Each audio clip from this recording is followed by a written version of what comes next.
GoFest Global 2022. Let's talk about the experience, what went on, what'd you guys like, what didn't you like. So with all that said, let's jump right in.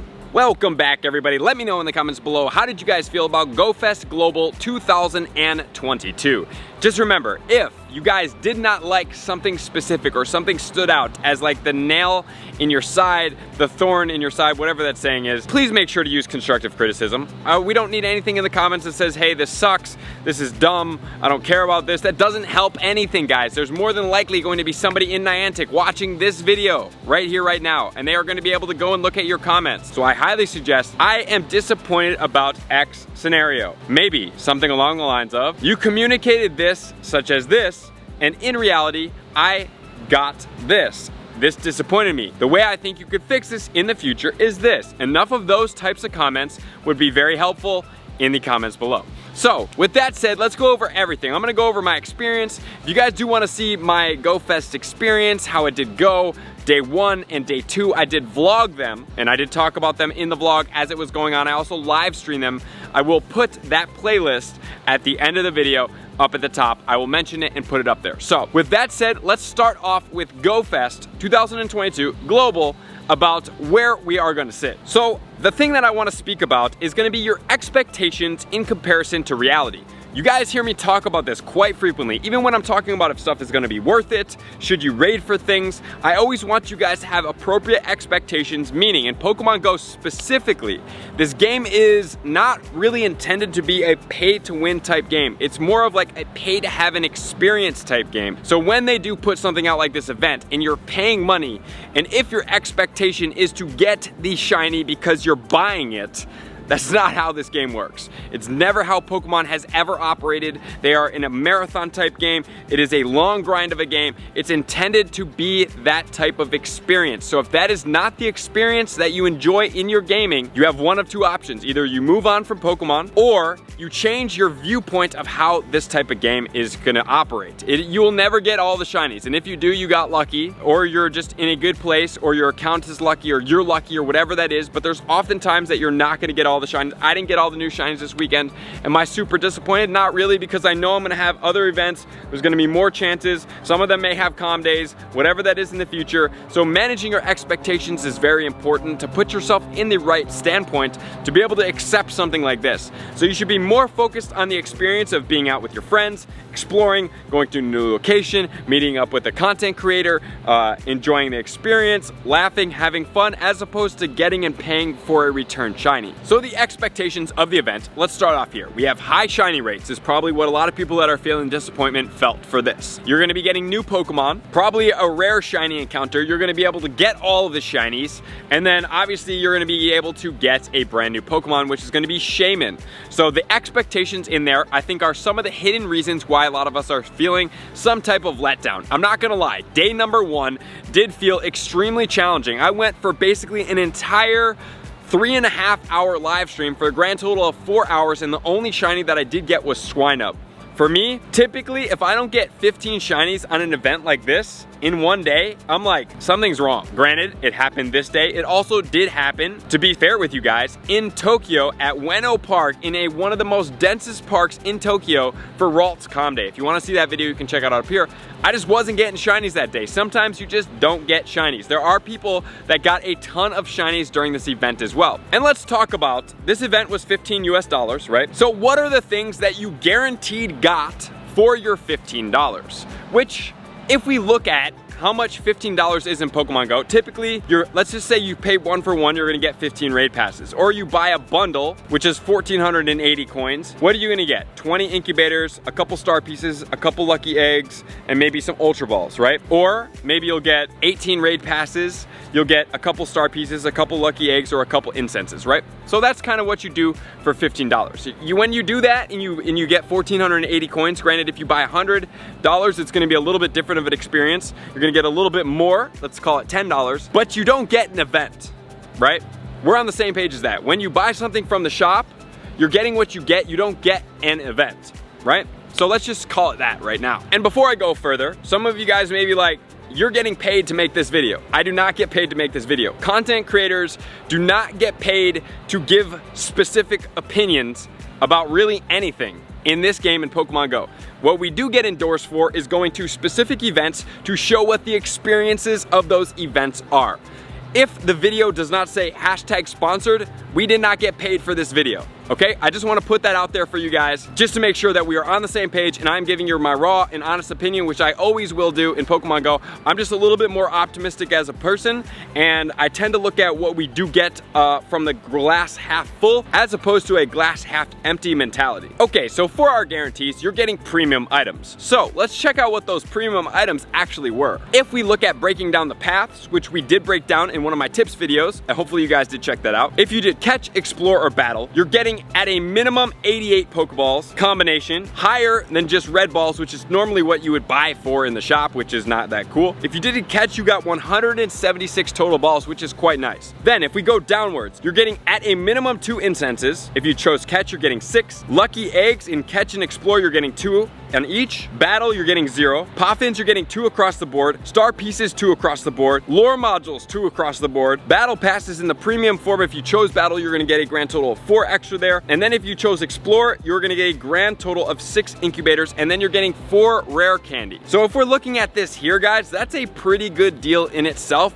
just from getting this alone. If you add in the fact that you're also on each day getting a grand total of 18 raid passes that you can raid for during the event experience. So looking at the items and the raid passes is going to be worth the ticket price in itself. And just think about it. I saw somebody make a really good comment. $15, you're getting 3 days worth of an event, which is crazy. So you're essentially paying $5 each day for this event to get premium items, encounters, and slightly increased shiny rates. And I know some of you guys are like, the shiny rates weren't too increased. I totally agree with you guys.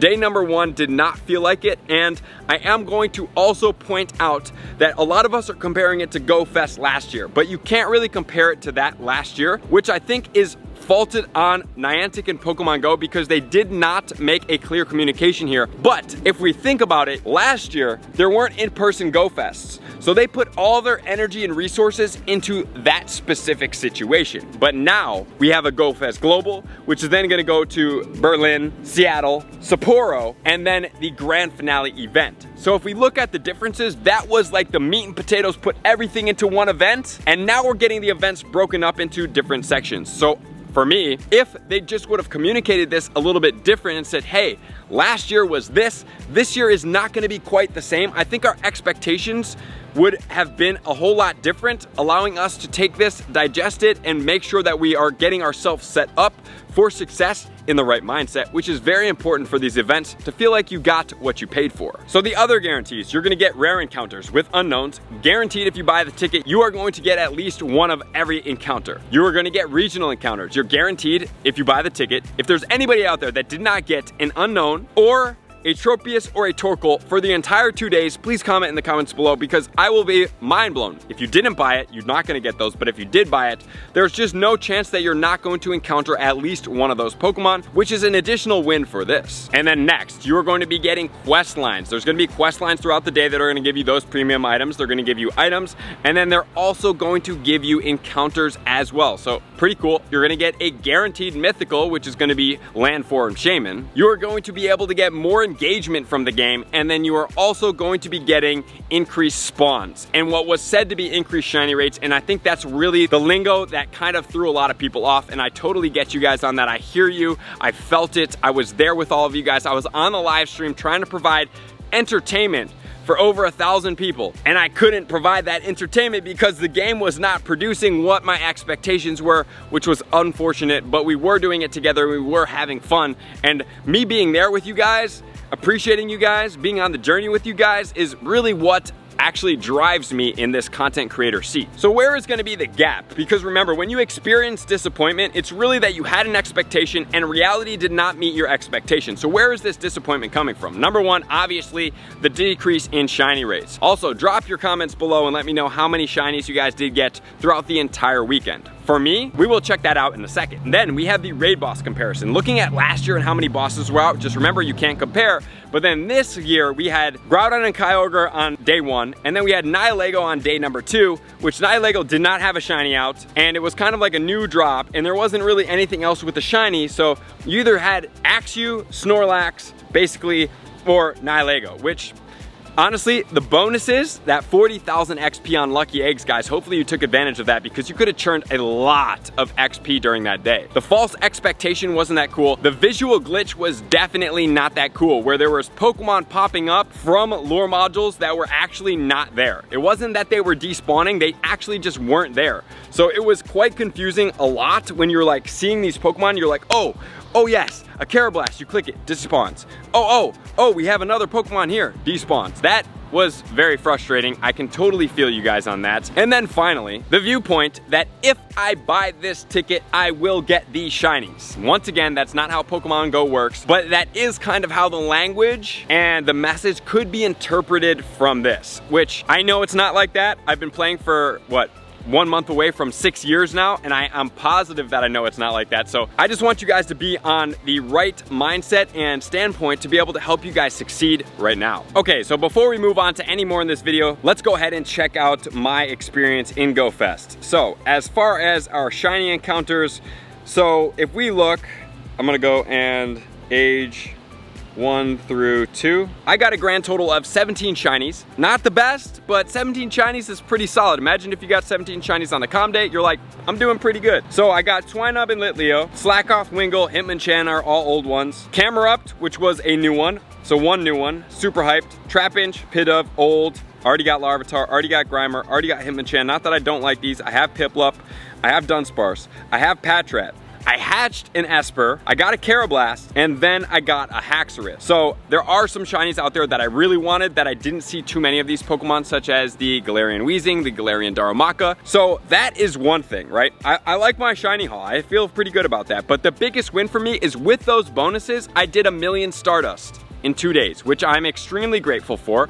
That's why I try to give you guys all these tips, so that's something that I could produce on. I also turned a decent amount of XP. I don't really care too much about the XP, but I probably turned over 2 million XP. I'm over 4 million XP right now, and we are raiding a bunch of Kyogres because I have less than 24 hours to try to get to 296 XL Candy to be able to max one for the video that I am gonna do, because I remember I told you guys 55 million Stardust, I'm spending 5 on maxing stuff to increase my top 12, which I'm very excited about. So for me personally, I felt pretty good. Would I have liked to get some more? Yes, but that's the difference between the global and the in-person. In-person, if there's a Galarian Darumaka hanging out in this habitat, I can stay there and keep getting those spawns. The global, you're only gonna get 2 hours worth as opposed to almost the entire time. So that's the one thing you do have to work against when we are talking about global versus in-person, which is then gonna lead us into the reality of the situation for what Pokemon Go actually is. So you pay for the experience. You do not pay to win and to get the shinies. Their number one core fundamentals of Pokemon Go is to explore and create community and memories and experience. So by having that as your core expectation of what Pokemon Go is gonna provide, it kind of gives you a viewpoint of what you may be experiencing through these events. And then next, Pokemon Go as a game, Pokemon as a franchise is a marathon type game. For me, actually, when I don't get these shinies, it kind of gets me excited about, ooh, I can't wait to see when I am going to get them in the future. I'm not like, oh, I didn't get it, I'm gonna quit, I don't want to do this anymore, I'm never spending money again. No, it's like an anticipation of when is it going to happen, and that's a fun experience for me because, like, I didn't get the shiny Lapras right off the bat when it was I didn't even go to the Singapore Safari Zone, right? So I didn't have that experience. But when I did get it, it was exciting. So that's the experience. And then finally, you're getting premium items along the way, which you can guarantee that you're gonna get. And then finally, you're only spending $5 per day to get an enhanced experience because you get day number 1, day number 2, and then you get the ultra bonus unlock, which I think they're gonna build towards in the game. So overall, if we think about it, $5 per day to have an 8-hour experience, I think is pretty good. Let me know what you guys think.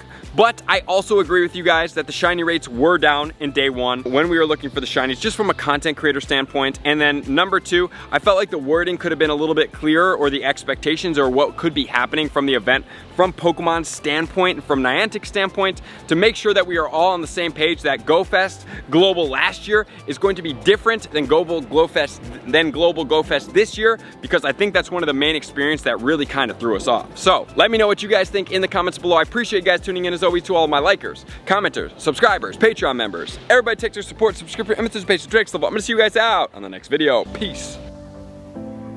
I want to take this time to thank everybody who supports me in every facet. It means the world to me, and an extra special thank you to all my Patreons. I greatly appreciate the extra support to continue to allow me to pursue Pokemon Go full time, allowing me to create my daily video uploads in the most timely fashion for everyone's benefit. Plus, I get the amazing experience of sharing my creative processes behind the scenes and raiding all around the globe with select upper tiers. Thank you everybody for being a part of the Trainer Club. You all mean the absolute world to me, and I will see you guys out on the next video.